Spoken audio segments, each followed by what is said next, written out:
Guys अगर जिंदगी में कोई भी कर्ज आप पे है, आपने कोई उधार ले रखा है, तो यह वीडियो केवल आपके लिए है। आप कर्ज से मुक्ति पाना चाहते हैं तो आप एकदम सही जगह पे आए हैं और सही वीडियो पे क्लिक किया है। आप इस वीडियो में यह जान पाएंगे कि किस प्रकार आप कर्ज से मुक्ति पाए।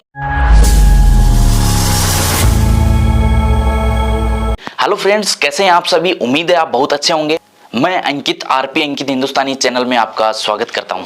गाइज यह वीडियो बहुत ही प्रैक्टिकली डिजाइन किया गया है। दोस्तों क्या आप जानते हैं 1990 में अमिताभ बच्चन पे 90 करोड़ का कर्ज था और 55 लीगल केसेस उन पे चल रहे थे और काफी कोशिशों के बाद में उन्हें मोहब्बतें फिल्म मिली और वो अपने कर्ज से मुक्ति पा पाए। और गाइज कर्ज जो है वो भी दो प्रकार का होता है, एक अच्छा और एक बुरा। अच्छे कर्ज में हम उसको काउंट करते हैं जो अच्छे काम के लिए लिया जाता है, जैसे कि एजुकेशन के लिए, अच्छा बिजनेस स्टार्ट करने के लिए, रियल एस्टेट के लिए, इटीसी। यानी कि जो आपने कर्जा लिया है वो भविष्य में बहुत ज्यादा इनकम जनरेट करेगा। बुरे कर्जे में हम उसे काउंट करते हैं कि अगर आपको जरूरत नहीं है फिर भी आप जैसे गाड़ी लेने के लिए कर्जा ले रहे हैं या क्रेडिट कार्ड से पैसे निकाल रहे हैं, ये सब चीजें बुरे कर्जे में काउंट होती हैं। इसलिए दोस्तों इस टाइप का बुरा कर्ज जो है इससे हमें हमेशा दूर रखना है। और अगर आप अच्छा कर्जा ले रहे हैं, यानी कि जो कर्जा लिया है, जो पैसे कर्जे से हमें मिले हैं, भविष्य में वो ज्यादा इनकम जनरेट करेंगे, वो कर्जा अच्छा है।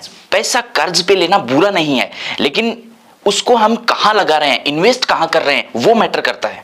यानी कि जो बड़े बिजनेसमैन हैं उन्होंने भी कर्जा लेके स्टार्टिंग की थी, लेकिन आज वो इस मुकाम पे पहुंचे हैं वो उसी कर्जे के बेस पे कि उन्होंने वो जो कर्ज लिया हुआ पैसा है उसको सही जगह पे इन्वेस्ट किया है और आज वो करोड़पति बन गए हैं। इसीलिए दोस्तों मैं कह रहा हूं कि पैसा कर्ज पर लेना बुरा नहीं है। यदि कोई समझदार इंसान है और वो कर्ज लेके उस पैसे को मल्टीप्लाई कर रहा है तो कोई दिक्कत नहीं है। लेकिन शायद आपने भी एक बहुत अच्छी सोच के साथ में कर्ज लिया होगा, लेकिन किसी कारणवश वो वापस नहीं चुका पाए या इनकम उतनी जनरेट नहीं हो पाई जितना सोचा था। तो कोई बात नहीं, आज हम यही डिस्कस करेंगे और उसका सॉल्यूशन करेंगे कि किस प्रकार आप कर्ज मुक्त हो पाएंगे।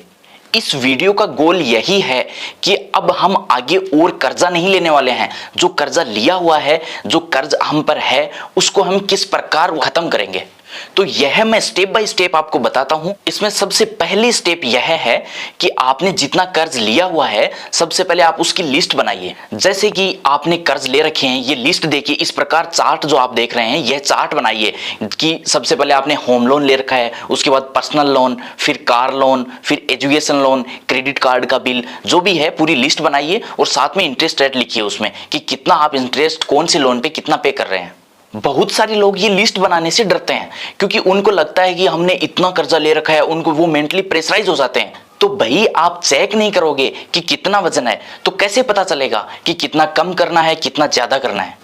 एग्जैक्टली वैसे ही अभी की क्या हालत है यह जानने के लिए सबसे पहले ये पेपर पे चार्ट बनाइए। उसके बाद में यह डिसाइड होगा कि किस प्रकार कम करना है कर्ज को। पूरे उधार को पेपर पे लिखो और उसका टोटल बना लो कि टोटल कितना अमाउंट बनता है और उसमें से यह चेक करो कि सबसे ज्यादा कौन से लोन का हम इंटरेस्ट पे कर रहे हैं, उसको पेपर में सबसे ऊपर रखो और उसके बाद में जैसे जैसे इंटरेस्ट कम हो रहा है वैसे वैसे नीचे रखते जाइए। इससे क्या हो जाएगा भाई, ये तो कॉमन सेंस की बात है कि जो इंटरेस्ट हम ज्यादा पे कर रहे हैं उस लोन को सबसे पहले पे कीजिए।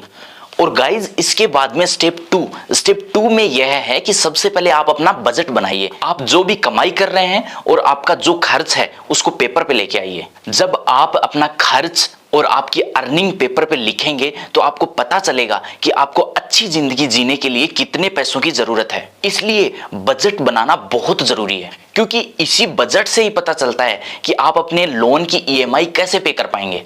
इन दोनों की डिफरेंसेस अमाउंट को आप लोन को चुकाने के लिए, ज्यादा से ज्यादा लोन चुकाने के लिए पे करना है।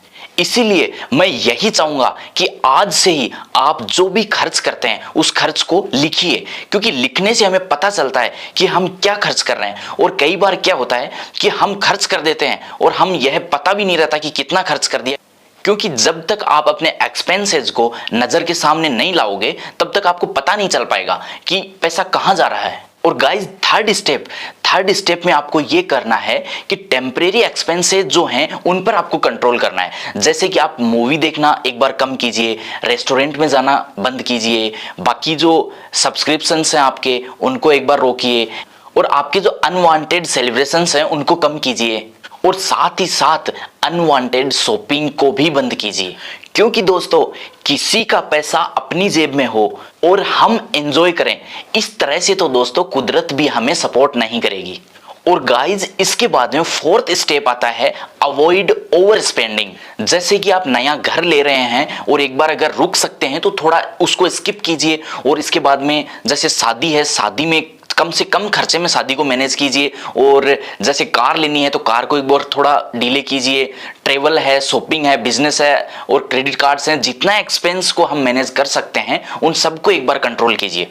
और गाइज उसके बाद में आता है फिफ्थ स्टेप, और वो है सेल आउट अननेसेसरी आइटम्स। यानी कि आपके पास में वो आइटम जो आप काम में नहीं ले रहे हैं या काफी दिनों से ऐसे ही पड़े हैं, उनको सेल आउट करके हम इनकम जनरेट वहां से करके अपने जो हाई इंटरेस्ट लगने वाले लोन हैं उनको पे कर सकते हैं। जैसे कि मोबाइल फोन्स हो गया, फर्नीचर हो गया, बुक्स हो गई, या स्पोर्ट्स का कोई आइटम हो गया, व्हीकल हो गए जिनको हम काम में नहीं ले रहे हैं, कंप्यूटर हो गया, लैपटॉप हो गया, कैमरा हो गया, बैग्स हो गए, बहुत से ऐसे आइटम, या और भी आपके पास जो ऐसे आइटम है कि आप जिनको काम में नहीं ले रहे हैं उनको सेल आउट करके आप वहां से इनकम जनरेट करके अपना लोन पे कर सकते हैं। उसके बाद में नेक्स्ट स्टेप आता है कि आप अपनी इनकम को किसी भी प्रकार से बढ़ाने पे फोकस कीजिए, और अपनी आय को बढ़ाने के लिए आप ज्यादा घंटे काम कर सकते हैं। यानी कि आप जो जॉब कर रहे हैं उसमें ओवर टाइम करके अगर आपको ज्यादा पैसा मिलता है तो आप वहां से मोर इनकम जनरेट कर सकते हैं,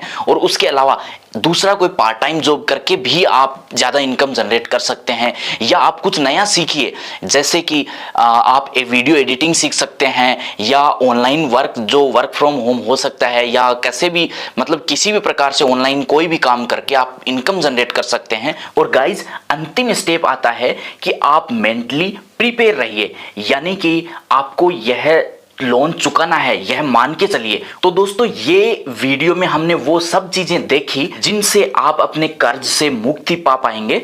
तो गाइज नेक्स्ट वीडियो मेरा इसी पे होने वाला है कि आप कम इनकम होते हुए भी किस प्रकार ज्यादा रिटर्न्स प्राप्त कर सकते हैं।